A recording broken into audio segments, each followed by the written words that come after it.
we would tend to get somebody from within the business to go out to the location and run that business, but all of that front end work that needed to be done, we were trying to solve those challenges ourselves, and that's what caught us out quite often.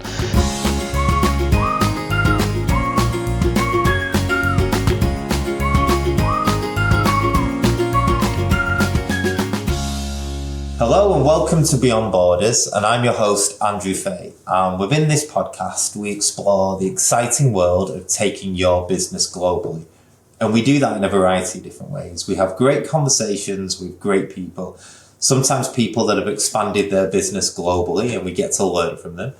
Sometimes service providers within the global expansion arena who talk to us about services and products that they offer.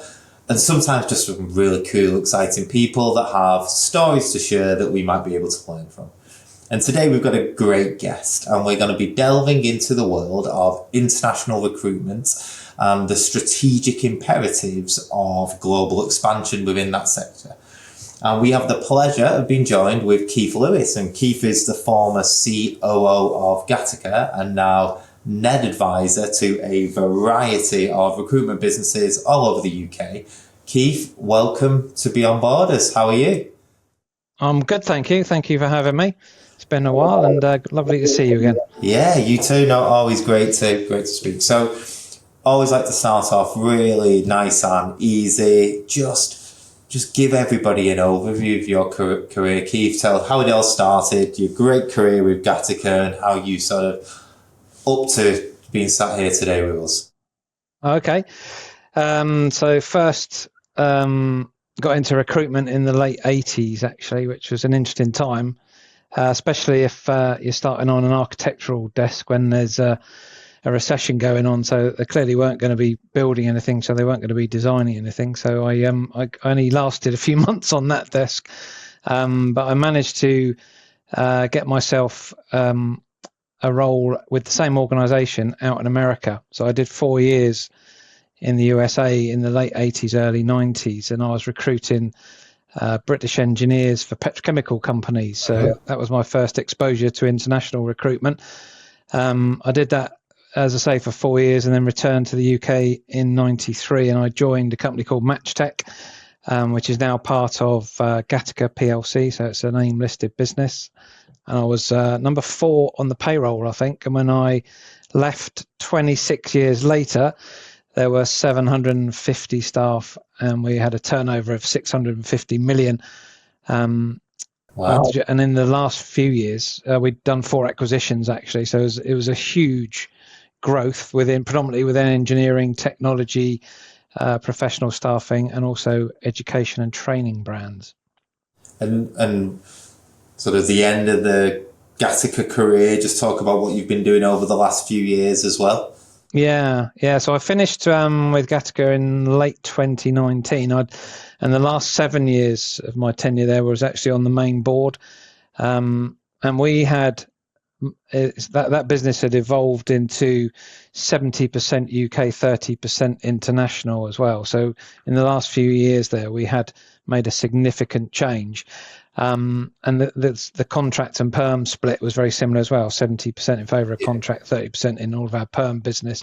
So we had 10,000 contractors, and we were placing 4,500 people into permanent roles every year. So it's a significant beast. I stepped down at the end of 2019. I felt I'd done my time after 26 years. And the advisory route was the route that I decided to take, actually. And I guess my timing was probably in some ways good, in other ways not so good, because obviously the world changed 3 months later. But I managed to get some advisory work because obviously companies were finding that time a little bit challenging as well. Yeah. And I find myself now in a position where I have 7 clients that I'm actively engaged with. One of those organizations is a network called TRN, under which I have 25 members who I conduct what they call their QBRs, their quarterly business reviews. So I guess all told, I've got about 30 recruitment companies that I have a touch point with at the moment. So it keeps me busy. And those companies are predominantly UK based, but I've got some in Ireland, Sweden, Spain, and also the Middle East. Okay, excellent. So huge amount of experience in the UK. I just want to sort of take you back to what you talked about before. Within such prolific growth within Gattaca, I imagine you faced many challenges and opportunities as well, but it'd be great just to hear a little bit more about that international expansion journey. So what did you do? What worked? What didn't work? Yeah, well, our first foray, as it were, into international recruitment with MatchTech was in the early 90s. So we set up MatchTech Inc. in the USA, and we got ourselves involved in effectively designing Reagan's Navy at the time. So we had 150 engineers and designers from UK and Europe and across the maritime sector. And then we've sort of went into petrochemical and offshore as well. So our hubs were really working in San Diego, New Orleans, and Houston for the offshore business. And we kept that business going for many, many years. And that funded significant growth within the UK business. It was almost like we realized how much we weren't doing in the UK. So we changed our focus, put all of our working capital into the UK, and let the USA finish once those projects had finished. And then we ended up actually going back there a few years later. So we went into Germany, we went into the USA again, and then via acquisition, we also ended up with offices in Canada, Mexico, South Africa, Qatar, Dubai, Malaysia, and China. Wow. So at different stages of our growth, I actually had responsibilities for some of those geographies. Mostly my touch points were the US, the Middle East, South Africa, and China. Those were the ones I generally went to and traveled to. But as I say, it was engineering and technology was where we probably had our focus. We didn't tend to do professional staffing and training in the international business. We stuck to the core. And it was exciting times. Lots of traveling, lots of fun. But certainly very, very difficult to do as well, and very time consuming. We spent a lot of time and effort and money trying to solve problems that would have probably been easier if we'd let someone else do it, to be honest. And just pick up on that time point. One of the themes that we certainly hear an awful lot, and I've experienced myself as well in my own career when we've looked at overseas acquisitions and merged, is bandwidth. So was it the same leadership team that you used to run this global expansion? Did you ring fence resource? Just talk me through the thinking around that planning. Yeah, well, we didn't actually ring fence it. We used the same people, which is error number one. The same error, dare I say it, that we made with acquisitions as well. It's very similar. It's like you need experts, whether it's international expansion, M&A activity. You can't do it all yourself, and you can't just layer it onto the day job. We would tend to get somebody from within the business to go out to the location and run that business, but all of that front end work that needed to be done, we were trying to solve those challenges ourselves, and that's what caught us out quite often. What we really should have done is stuck to what we were good at, and that was recruitment. And so we should have and the time and effort that we wasted and the money it cost us to actually trudge through so much to set something up would have been that was a big error on our part. As I say, the same with M&A activity. We should have just got in a PM to do it. And I've learned a lot from that. And obviously I've worked with companies now who are venturing overseas, and a proper plan and proper outsourcing is what's required to the people that can do it. You can put in the work ethic that we had in the UK was key for us to transfer to the international operations. That was the common thread, how we did things, how that ethic. The culture and the local cultures were obviously something very, very different. We found very quickly that we couldn't have one culture for that business across all of the locations as well. So it was important for us to understand and learn about that culture as well. And another mistake we made was that although we'd send someone out who understood our business to run that office, we then sort of stood up and said, yeah, we're going here, we're going there. It's great for everybody, all these international opportunities. That needs to be controlled, really, because, the initial thought of ours was that we were going to build effectively an expat office. That's not the thing to do. Yeah. You need to embed that work ethic, but then hire locally and have the right balance and blend for that office and that business to be a success. And that was hard. I mean, the Middle East was a good example. We had an office in the Middle East, and lo and behold, everyone thinks, "Oh, Dubai, that would be nice." Yeah. So then, and we fell for it. We were like, "Oh, okay." So we put people out there, and effectively, they were the ones that benefited, not us, because a year later they were like, "Yep, tick, done that, enjoyed myself. Where next, or can I come back home?" So we couldn't scale that business as quickly as we'd wanted to. So yeah, my view would be use someone from the core business to get it running, as in, to actually do what you do well on the ground, but all that front end grunt work that needs to be done, don't get too bogged down in that. I'll talk about why you need a plan and why you need to map the market and all that sort of stuff. But the detail of actually getting yourselves compliant and operational, that is not to be underestimated. And I guess just a little bit of clarity in context, I guess. That's true global expansion that you're talking about. This is boots on the ground, physical presence, lots of international. I guess a lot of opportunities that the international recruitment sector are looking at the moment is just placing people abroad. And so using the OR providers to just do overseas placements. What you're talking about is actual global expansion of your core business here, aren't you? That's right. Yeah. We had operations in all those geographies I referenced a few minutes ago. But the thing is, if you're gonna rock up somewhere with a suitcase and open it and expect to get going, you're in trouble. A good reason to go somewhere is to be either client and or project led.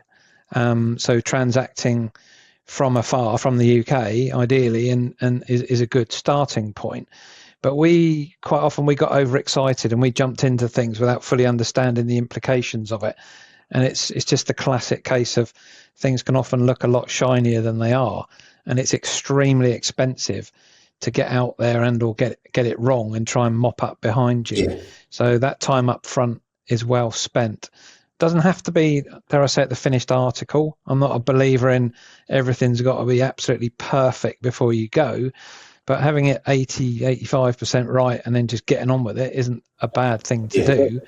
But I'd also urge people to think about, just be really clear on what the problem or the product is that you're going to solve for those clients and where you're going to solve it geographically. So if I give you an example of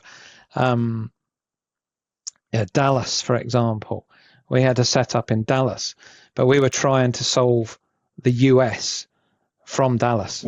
It's too big. At best we were going to run and own Dallas, maybe a bit of Texas, but to try and be everything to everybody is I'd urge people to be careful. So we actually went down a what I call a hub and spoke model with that. We centralized everything in country where possible, and then put spokes out into the field, as it were, in terms of, say, for example, sales. And I think another mistake we learned very quickly was, don't assume that your UK clients who have an overseas presence is going to be your Trojan horse, because that doesn't work. That doesn't get you in. I mean, and so many companies say, oh yeah, we've got all these companies who'll use us in these locations because we trade with them in the UK. No, by all means, map the customers, know where they are, but then you've got to try and work out what your product is, what problem you're going to solve, and whether they will use you. I look at it the other way. I say to someone who's like trying to get into the US, for example, with a UK based customer, I sort of say to them, "Well, spin that around the other way. If a US agency started ringing your biggest customer in the UK, do you really think they're just going to bend over and say, 'Yeah, don't worry about it. Come on in and fill the job'? It's not going to happen." No. And I think another thing we did was we had too many people involved because they were good at things in the UK, whether it be support, shared services, functionality to try and help us. We took too many away from them and as touch points on to trying to get these offices set up, and there was an awful lot of red tape, and they didn't know their way around it. So we should have outsourced that quickly and focused on what we're good at. In fact, what we ended up doing was we created a playbook in terms of geographies. It was almost like, right, these are the easier points to get into. Now map that against the potential, what I call the size of the prize. So where's fairly straightforward to get into with the biggest opportunity, that with our products that could help and solve their challenges, then let's start going a bit further. And another problem we had was we were dealing in certain geographies, for example, where we never actually worked out how we could get the money out. And no, it sounds funny, but it's a story that happens an awful lot, and I think you see quite a lot in recruitment as well. In the opportunities are right for people, follow the opportunity, and that almost stopping and almost looking what is the plan? What are we trying to achieve? What does success look like? How does this benefit the group? What's the sort of measures of success? It's something that sort of is a bit of an afterthought, and it's really interesting to hear, even a business as successful as Gattaca say we were just running that fast at all these great opportunities that actually sometimes we probably didn't make the best decisions there. No, we certainly did. We made a lot of good decisions. We made a lot of questionable ones. I mean, we didn't really. We didn't focus enough at times on the cost of doing business in a geography and charging appropriately. As strange as that might seem, it was there was assumptions made that because we were, dare I say it, so good at what we were doing in the UK, that the same principles and concepts and everything else applied. That is just not the case. So we weren't always charging appropriately. In fact, in certain instances, it cost us money. But you learn the hard way. And when we did get it right, we had the right leader. We had a very clear plan. We'd done all the risk assessments and we de-risked out transacting in those geographies. We were focused. We'd set milestones in place. We took everything else away from the people so that they could do what they were going to do well and have a clear focus and play to those strengths. And the time, effort, and money that we save from that, we got help and support, but we didn't do it every single time, and that cost us, and we learnt the hard way. And some real gold dust in there for anybody in the sort of recruitment sector thinking about that. Any of those, I assume some of those international expansion projects retranche, no longer exist. Some have gone on to be successful.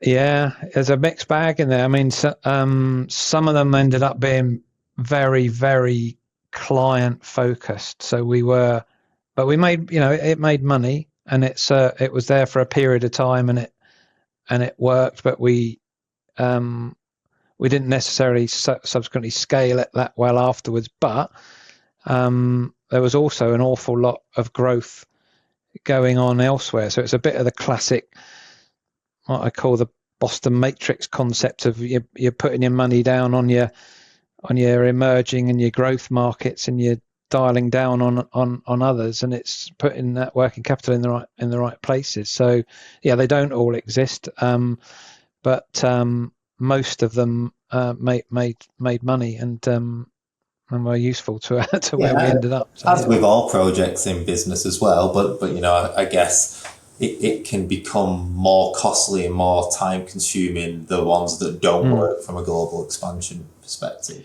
Absolutely. Absolutely. Yeah, it can be. It can drain a lot of cash, and you just got to think about. Yeah, so I would urge people to like I said a minute ago, what's that problem you're going to solve? What's the size of the prize there as well, and keep people focused. I see too many people at the moment who are saying, right, we're going to go to that geography. We'll prove the concept initially from here, but there's no focus. Yeah. It's spray and pray. So then it's like, well, how on earth are you going to scale that? Yeah. It's got to be, the golden rules for me are things have to be scalable, sustainable, and profitable. Mm-hmm. And you've got to ask yourselves, if it's not ticking those boxes, Yeah. why are you doing that? I think that's a great piece of advice there, Keith. And so you talked a little bit about cultural before, and we both got quite a lot of experience of that, and I certainly didn't really think it could have as much an impact as it did. Were any of those projects fail because you just didn't get the cultural integration right? Yeah, I think I'm not sure they failed purely because of that, but you're absolutely right. We didn't do it when we did do any homework. We never really looked at the cultural piece. Mm-hmm. That's not a great thing to do. Mm-hmm. So it was a part of it. We would have been a lot more successful. When you build a project plan out, that can easily get overlooked because there's assumptions that, our view was like, well, we're a very much a clan culture in the UK. We'll just be exactly the same wherever we are, won't we? It's just over there, but it's the same culture. Yeah. I mean, it is a great piece of advice for people to stop, think about, pull expertise in to have those conversations. You need to have the voices from people on the other side as well, almost critiquing back in. This is how we see your business. This is what will work. This is what doesn't work. Here's the things that are going to clash, and really try and move those edges off as best as you can. Yeah. I mean, what's frustrating is when, from the UK, you're trying to push something sometimes onto an international footprint, and you're hearing things like, it doesn't work that way here. That shouldn't come as a surprise, and you have to understand it and respect it. Whereas I think sometimes we're like, well, we don't care if it works like that way or not. This is how it's going to be done, and that's a misalignment and leading to failure. So be careful with that. You expect language, you expect some sort of cultural type stuff, but actually when you get into those real nuances of how day-to-day operations work and how the people need to interact, that'll make or break the success of a project, because people will soon leave it because you're the big bad overseas business trying to enforce your ways upon them. You've got to give them autonomy. You've got to trust them to do the right thing and adapt. Like I said, there might be a work ethic and some concepts and principles that you want to embed, but don't try and force a culture. That's never going to work. Really interesting. Okay, so sort of bringing us now to present date, that sort of 50 years of great varied leadership experience, international expansion, probably done every single job there is to do in and around recruitment. How have you found that transition to a NED? Yeah, that's well, I'm not going to lie, I found it quite difficult at first because I'm very much a people person, and having been in that business for so long, and then my timing was, like I said at the start, it was a bit unfortunate, because not only did I find myself on my own and trying to set up as an advisor, but then suddenly, like everybody else, at home, stuck away in a little room, which was something I hadn't been used to at all. So I will admit to having imposter syndrome at first. I think part of that is because I didn't know what I knew. That might sound a bit strange. You don't but I didn't realize the knowledge in the same way as you should value your knowledge. Is probably I took it all for granted. And I would go into businesses and sort of start asking questions, and then was like horrified that they weren't doing it a certain way. So I had to, as in it was like, well, surely you'd know it should be done that. You know what I mean? It was, so I had to settle myself down a bit, and then I also had to sort of work out and be clear on what my own product offering was, know where I could add any value, Yeah. and stop trying to be everything to everybody. So I learned very quickly that if it's not in my sweet spot, to call it out. I think it's probably fair to say that I was probably a little bit too insular at where I'd come out of. We kept our heads down. We just got on with it. We didn't really look at what everybody else was doing. Didn't concern yourself with that. No, we weren't worried about it. We knew what we were doing was most of the time the right thing to be doing. So we just got on with it. And coming out of such a big business wasn't scary for me, but I think it can sort of put off some of the people I engage with now, because I've had it thrown at me before. They're like, well, you came from corporate world, it's all too big, with that number of staff. But I don't believe that, because with the businesses that we had, where they were very different shapes and sizes. So, within that, we had 6 brands at one point within the group structure, ranging from sort of 10, 15 people up to 250. So they were all different shapes and sizes, covering different markets. So my background across all those shapes, sizes, and the challenges in different markets and growing and scaling profitable business, I found it was a lot more useful than perhaps I'd given myself credit for. And I mean, I don't know everything either. I don't know everything. I mean, I'm still learning. Knowing you the way I know, though, I'd almost say that's a red herring, Keith. I think your ability to take that corporate experience and then translate it in a way through sort of your ability to adapt to the situation you're in, and that situational leadership, and communicate it in a way that suits that business. I know you'll be excellent at that. So it's nice to hear that you were nervous about that, and you were sort of doing that. But I'm sure somebody that communicates as well as you would sort of manage to decompartmentalize it and productize it really well. Yeah, I appreciate that. I think I was nervous about it as well, because I care. Yeah. That's pretty. And also I had to accept that I was still learning, which and what I mean by that is that because I realized very quickly that because I work for so many different companies, there's a lot of value I can add to them, but there are also bits in there that I can look at and go, oh, okay, that's an interesting take on that. And I have to respect that if it's unique, clearly that that's never going to go any further. But there might be the odd process here and there that could be done better, and I'm still learning. And I also, dare I say it, I am a bit of a technophobe, or maybe I should say I was a bit of a technophobe. That was always a bit of a challenge for me before. I'd let everybody else get on with that. Whereas I've got far, far greater exposure to tech and tech within the recruitment sector than perhaps I ever had before. So that's useful as well.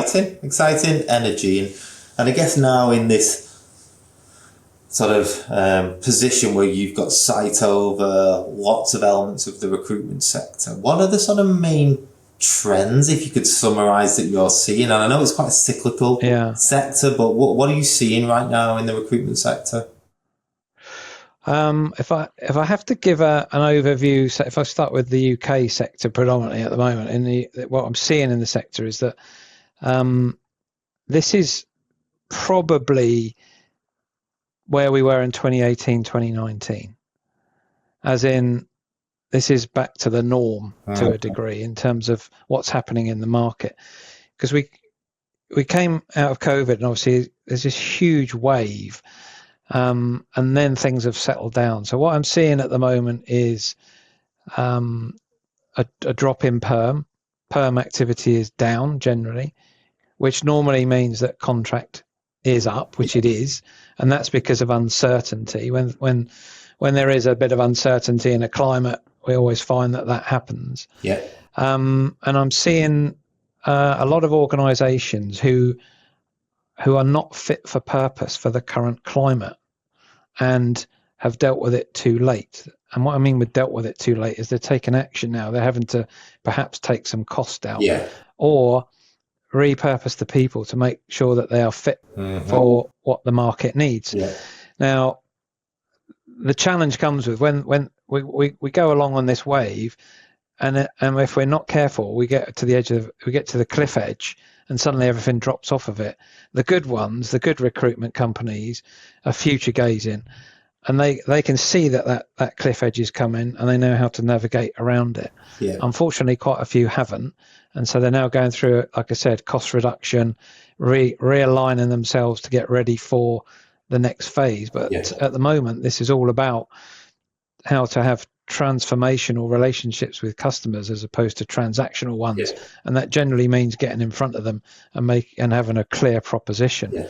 And that type of experience that you talked about before, though, that's got to be gold dust for the boards that you're educating, because you've seen this before. You've seen what happens if you don't act enough. You've seen how the market comes out of this as well. So young recruitment leaders who are now starting the journey out on their own, that's great insight for you to be able to help them navigate through. Yeah.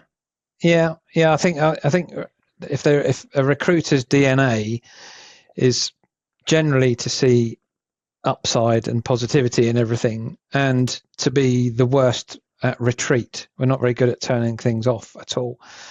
I'm sure that's in a lot of people's DNA, but recruitment specifically, particularly, recruitment leader, big ego. That didn't really sort of really great, gonna do it, high energy, but maybe a little bit late to say it's not working. Yeah, and so that's where we're at a little bit. It's like you can't be too late, but there's lots of other things going on in terms of trends. I mean, you talk about obviously remote working. I think from the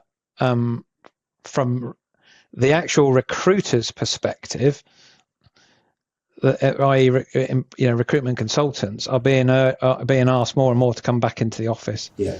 Whereas from the customer's perspective, their end clients, it's actually, there's still a lot of ongoing investment in efficient, working from home tech, for example, flexible hours, empowering employees to set their own schedules and all that good stuff. Yeah. But actually, for recruiters themselves, there's a big trend at the moment I'm seeing to get them back in, because it's classic in the sense of the market's changed. So we need to make sure that they are upskilled and fit for purpose to be able to do what's required. And so that trend is happening. It's not happening with their clients though. And the other big trend obviously is tech.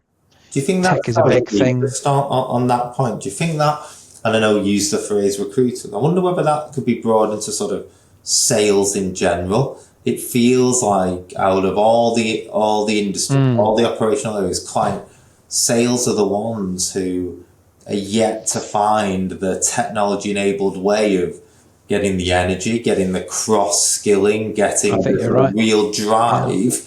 And we're probably the generation that falls in this funny little gap where it was all in the office, then it was all remote, and whenever something doesn't work, the immediate reaction is just go back because it will be fine. And I think future generations won't have that. They'll, the next generation have been educated remotely, gone through the exams remotely, onboarded into the first job remotely. They won't have that. But I think in recruitment, which is predominantly that sales engine, it doesn't surprise me that that's the trend that you're seeing. Yeah, I mean, I think people sometimes underestimate how long it takes to understand recruitment. I think it takes an awful long time. I think people need to be in it for well over a year to fully understand what it is that they're actually involved with, and so on that. And if that people aren't experienced in recruitment, on that statement alone, in my view, is that would necessitate them having an awful lot of learning via osmosis from other people who are experienced at it and being in an office environment. So that's why I think a lot of that's happening is that people aren't, to accelerate how fit for purpose people are, they're being asked to come back in to prove that they are capable of performing at the right level, and then that remote working element will probably become more prevalent once they're experienced. And we're seeing that across multiple sectors as well. That's why I sort of honed in on that. But it seems to be externally facing sales consultative solution roles that are more likely to need to be in a hive type mentality to help through these uncertainties. Yeah. I think a lot of companies, unfortunately, were in a hiring phase. Recruitment companies were in hiring phases for themselves and making commitments and pledges to people that they would be able to work remotely, pretty much straight away, because that's what the market was dictating as well, to a degree, as well as what people obviously want.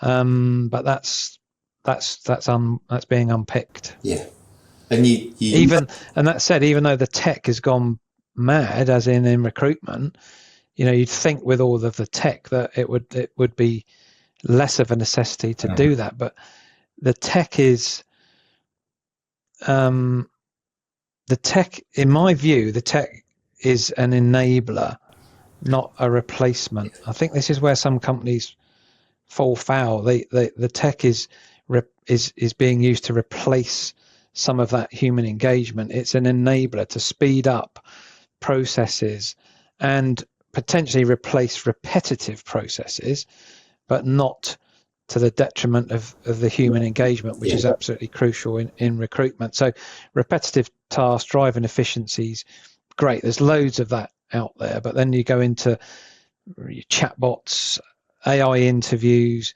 I mean, that is transforming some of the candidate engagement, because they can often, for example, provide immediate responses to queries, handle routine tasks, schedule interviews, answer frequently asked questions, all that good stuff. But let's make sure that it's an enabler, not a replacement. And I agree with that. The thing where it is it depends as well. That is quite a sort of a bit of a sweeping statement for me, but I'll give you an example.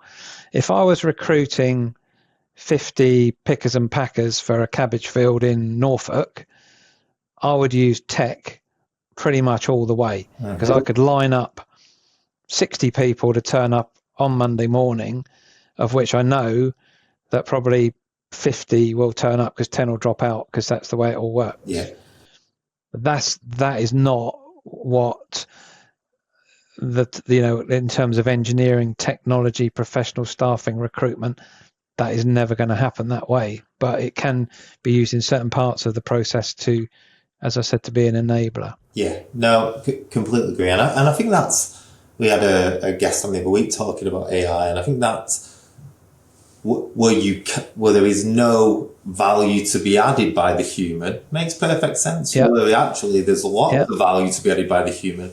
That's where you should be putting in front of the centre and automating, using technology and data and process improvement over here. Yeah. And that's part of that reshaping that you just talked about, potentially. Yeah. Get a better cost to serve model through slightly economic downturns, which means you grow at a higher GP percentage when you come out of this as well. Yeah. And you might see other things come into play a bit more, which is things like video job adverts. Yeah. When I talk about Gen Z and millennials, it's in terms of how to engage, those sorts of things are becoming more and more prevalent. And as I said, chatbots for candidate engagement, AI interviews. Yeah. Interviews can be augmented with AI to analyze questions and answers, non-verbal things like body language, perhaps, that sort of thing. Yeah. But I'm a little bit wary of it, but maybe that's my age. It always makes me hear the opening theme tune of Terminator whenever we talk about AI and how much it's going into. Oh yeah. I can just hear the do just playing. Not the closing one, which is Guns N' Roses. You talked about future gazing a little bit, and the good recruiters being able to look out on the horizon and seeing both opportunities and threats and reacting to it. How much is international expansion coming up in these board conversations now? And clearly don't share any details, but just from you're hearing it more and more, is it becoming more? You certainly see it being marketed more and more, I feel, to the recruitment sector. Yeah. So we have to be careful with this one. It is definitely on the agenda, but it needs to be on the agenda for the right reasons. So I would urge people to put it on the agenda for mid to longer term strategies, not a short term fix because the market may have slightly changed in the UK for them. So look at it as to, as I said earlier, scalable, sustainable, profitable. Is it, if you're looking for an event with your recruitment business, for example, in the future, diversification is a good thing to do. We had a situation whereby for many years, 99% of our turnover was in the UK. So we knew we had to do something about that to make ourselves more attractive, as well as having the right permanent contract blend, of course. But going overseas certainly helped our cause. It only does if you link it back to your previous advice, though, because when you're thinking about an event, this can't be something you've gone into half baked. This has to, you have to show and completely have diligenced that you have created a global expanding business with repeatable processes and diligent profit margins and routes to market that are established in all these areas. As you said, it's not just a quick, hey, we're making a few placements in North America. We're now a global business. Yeah. I think people get very caught up on the different, global and international are two different things to me. If you're flinging from afar and transacting in 2 or 3 places, you're an international business. A global footprint is an awful long way to go to be able to transact, in compliantly in many jurisdictions. So I just urge people as well to, don't go too early overseas, but go for the right reasons. So definitely do it, but don't do it because something else has maybe gone a little bit quiet, because you can burn an awful lot of cash that could be, have a proper plan. But don't just knee jerk into something. Have a well thought out plan. I like that. I think that's really sound advice, and not just advice for the recruitment sector as well. I think that works for any business looking for an exit of sorts or looking to expand globally as well. Lightning this sort of rain of gold nuggets of awesome advice that you're giving at the moment, just knowing you and any sort of, and please don't name names or break any confidence, but there must be some funny stories that you've got around the sort of global expansion and cultural, sort of anything that you can share with the listeners that just put a little smile on people's faces. A couple of simple ones in the US of all places. Actually, we went out there once, and I was probably overdressed. Didn't appreciate the working culture as much as I should have done in terms of. So when I rocked up, 2 of us rocked up in full-on suits and ties, and I just remember someone shouting across the office, "Watch out, the feds are here!" And I was like, "Yeah, probably got that one wrong." I think I had a complete mistake once in. I was actually recruiting for a client in Texas, but they were this is a bit of a strange one. They were in a very, very remote part of Texas where there wasn't much to do apart from shoot wild boar. And that information wasn't given to the candidates enough, really. So I've got. So you sent some people a very long way, and unless they were keen answers, there wasn't really much for them to do. There was nothing to do, but so you can imagine what they did do, which was drink. So when there's not much else to do, you are limited, and that didn't end well. And I think one of my Chinese experiences was I actually, when we started doing it, I invested quite a lot of time and effort into and took advice on how to conduct ourselves in China, which, if anyone is thinking of going there, that is a must. Just learn how to conduct yourself and deal with people in China. And it was all going really well until I guess when it came to dinner, and I started gagging on a sea cucumber in front of the key clients. So one thing I needed to have read up on was what to do when you're offered a sea cucumber at a meal, because it's absolutely disgusting. So yeah, didn't get too much out of that. I knew there'd be some little funny ones in there somewhere. And so, coming to the end now, we like to do a little quick fire question. So don't overthink these too much. Just shoot from the hip. Okay. So, biggest challenge in recruitment today? Skills gap, and compliance. I don't think people understand. My view is quite straightforward on compliance. You're compliant or you're not. There's no levels of compliance. Yeah. So make sure you're compliant. Like that. One country that's been surprisingly difficult to deal with? France. Surprisingly difficult.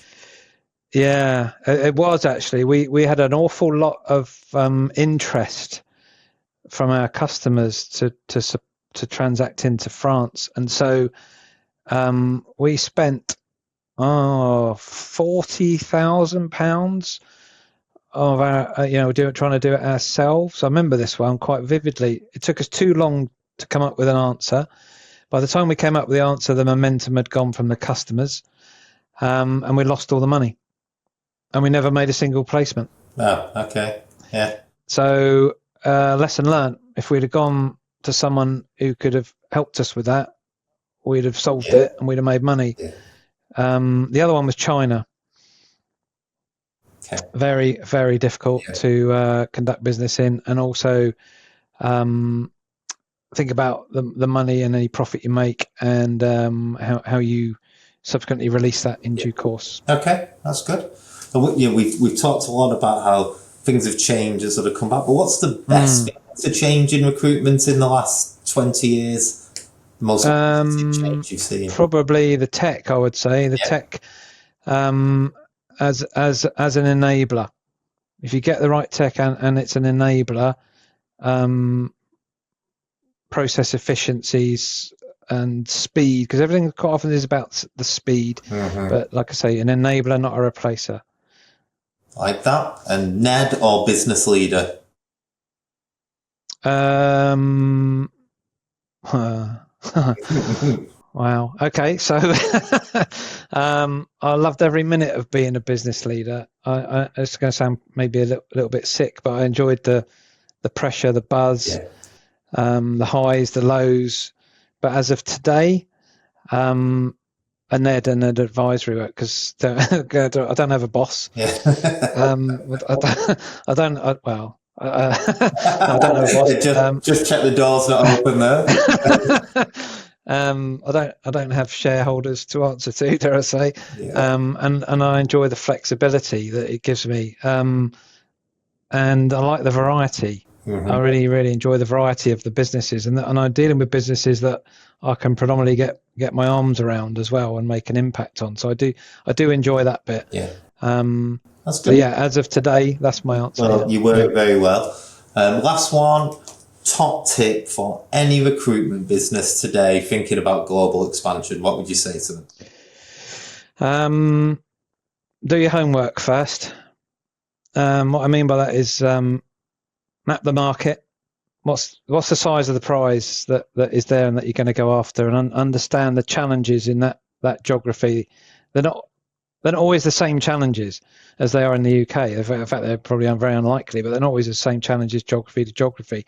So understand that, speak to someone who can help you understand that quickly, and maybe consider testing the water from the UK first to prove that it's there. Yeah. And then go in and try and have a reason to go, whether it's client-led, project-led. Just don't just rock up with a suitcase and expect it to happen. It won't, trust me. So research, plan, map, have a project plan as well. Yeah. Know what you're good at and know what you're not good at, and what you need to offload to somebody else to do for you. Stick to your knitting, be clear on what you want to be famous for, put milestones in place, have a plan, stick to the plan, and make sure you're compliant so that you can sleep at night. It's all very well doing all this, but if you're not sleeping at night and everything's at risk, good luck. Yeah, no, Keith, I couldn't agree more. I think that's invaluable advice, experience. Great hearing the sort of things that went well, things that didn't go well, how you've managed to sort of package 30 years worth of experience now into a consultative NED role, and how you're helping the next generation, and not only are you helping them, it's helping you, and you're learning more around technology and sort of what you do. It's brilliant. And for anyone that sort of sat there going, how do I get hold of this man? You know, that's exactly what my business needs. Oh, okay. How can people reach out to you? I'm on LinkedIn. Okay. Well, we'll put a little link in the video as well. Yeah. LinkedIn's probably the best way to get hold of me. Awesome. Well, Keith, it has been an absolute pleasure as always. I've been fortunate enough to work with you both as a business leader and as a Ned, and I couldn't have picked which Keith I prefer best. So no, why you were able to do that. So everybody, thank you so much for listening. Keith, thank you for your time. This has been Beyond Borders with Andrew Fahey and Keith Lewis. Thank you very much.